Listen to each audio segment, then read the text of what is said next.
Olá, gente boa! Eu sou o pastor Roberlan Julião com mais uma palavra simples para o seu coração. Vamos para o Evangelho de João, capítulo 8, do versículo 2 ao versículo 11, que diz assim: Ao amanhecer, ele apareceu novamente no templo, onde todo o povo se reuniu ao seu redor, e ele se assentou para ensiná-lo. Os mestres da lei e os fariseus trouxeram-lhe uma mulher surpreendida em adultério. Fizeram-na ficar em pé diante de todos. E disseram a Jesus: Mestre, esta mulher foi surpreendida em ato de adultério. Na lei, Moisés nos ordena apedrejar tais mulheres. E o Senhor, o que diz?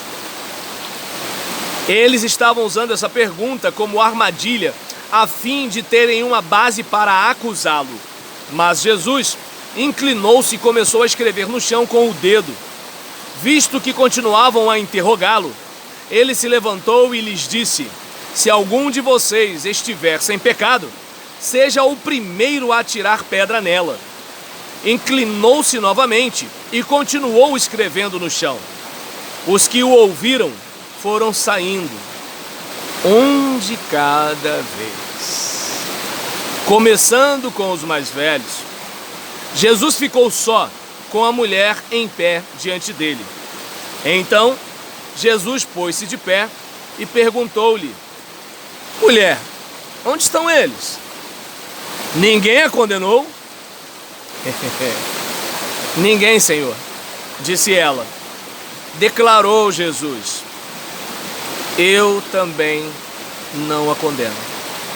Agora vá e abandone sua vida de pecado. A proposta desse vídeo é fazer a seguinte pergunta: quem nunca? É muito comum que as pessoas usem o quem nunca para um monte de coisa, mas eu gostaria de perguntar: quem nunca pecou? Quem nunca cometeu pecado? Quem nunca ofendeu a santidade de Deus? Quem nunca entristeceu o coração de Deus? Quem nunca falhou? Quem nunca pisou na bola? Quem nunca feriu alguém, machucou alguém, enganou alguém em toda a trajetória da sua vida? Quem nunca sentiu vergonha de algo que, se pudesse voltar ao passado para apagar, assim o faria? Quem nunca? E esse sentimento deve nos ajudar no trato com as pessoas. Vamos observar aqui o texto em que Jesus, ele está indo para ensinar. Está indo com uma boa intenção, com uma boa expectativa em relação à ministração da palavra de Deus. E aí, quando ele vai para lá, vem um pessoal que está com outra intenção. Um pessoal até religioso. Um pessoal que conhecia as Escrituras. Mas um pessoal que não se permitia ser trabalhado pelas Escrituras Sagradas. E esse pessoal chega para ele e fala sobre uma mulher que foi surpreendida em adultério. E, de acordo com o texto, trouxeram essa mulher. Agora raciocine comigo. Se ela foi surpreendida em adultério, em ato de adultério, então era para trazer não apenas a mulher. Pelo menos é o meu raciocínio. E aí nós observamos aqui que fizeram essa mulher ficar em pé, constrangendo essa mulher diante da falha que ela tinha cometido, diante do erro que ela tinha cometido. Quantas vezes nós não somos tentados a fazer isso com alguém? Mas quando é com a gente quer que as pessoas tenham misericórdia, não é mesmo? E aí, nesse caso, deixaram essa mulher diante de Jesus, deixando claro que ela era uma mulher indigna. E aí eles usam essa pergunta a fim de pegar Jesus, porque Jesus vai ser contra a lei de Moisés. E se Jesus for a favor da lei de Moisés, mas ele não é o cara da misericórdia, como é que vai apedrejar uma mulher? E aí, diante dessa pegadinha, Jesus deixa muito claro para eles: Ué, é simples resolver essa situação. Qual de vocês aí está sem pecado? Aquele que tiver sem pecado, taca a pedra nela. E aí a gente observa algo interessante. Qual de nós está em condição de condenar alguém? Claro que precisamos condenar todo ato pecaminoso. Precisamos denunciar toda maldade. Mas é importante a gente lembrar que as pessoas, elas têm limitações assim como nós temos. Ou nós não somos aqueles que também pecamos naquilo que condenamos? E o pior, às vezes pecamos naquilo que condenamos e que fazemos às escuras, de modo que quem nos vê condenando pensa que nós não fazemos aquilo. Mas nada como um dia após o outro. Continuando aqui, Jesus fala, é simples, quem nunca pecou, taque pedra nela. E Jesus faz o quê? Continua a escrever. E aí, quando eles ouvem isso, eles têm um encontro com a sua própria maldade.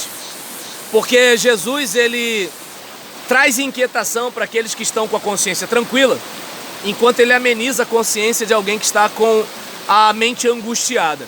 E nós observamos aqui que os homens foram saindo um de cada vez, começando com os mais velhos. Aqueles que se achavam em mais condições, são aqueles que percebem que não reuniam qualificações para tal. E aí nisso fica apenas Jesus e a mulher.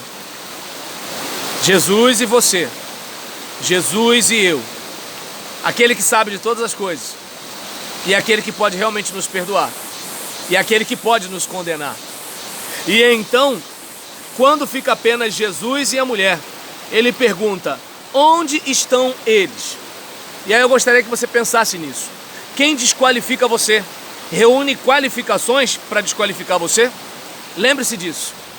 E quando você pensar em julgar alguém, lembre-se, você é alguém impecável para falar do pecado de alguém?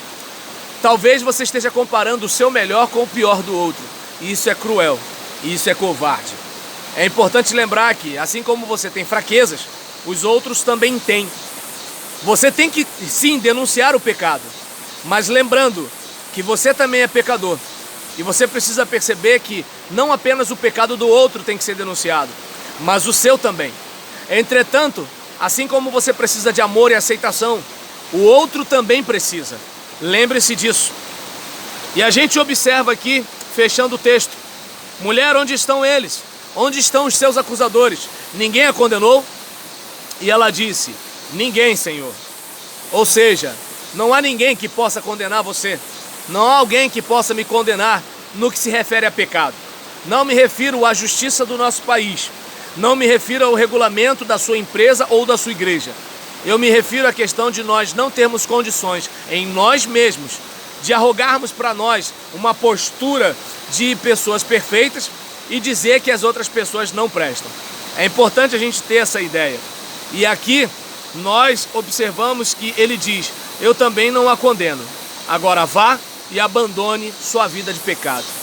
Então, Jesus não condena você. Ele perdoa você. Mas ele não concorda com o seu pecado. Então, que assim como aquela mulher, eu e você, abandonemos os nossos pecados, desçamos da condição de júri e que nós possamos ser mais advogados das pessoas, mais solidários às pessoas, porque aquele Jesus que amenizou a consciência da mulher e provocou a consciência daqueles homens é aquele que mostra que ninguém é perfeito, somos pecadores, herdamos a morte, mas Cristo morreu por nós. A Ele seja a glória. Paz.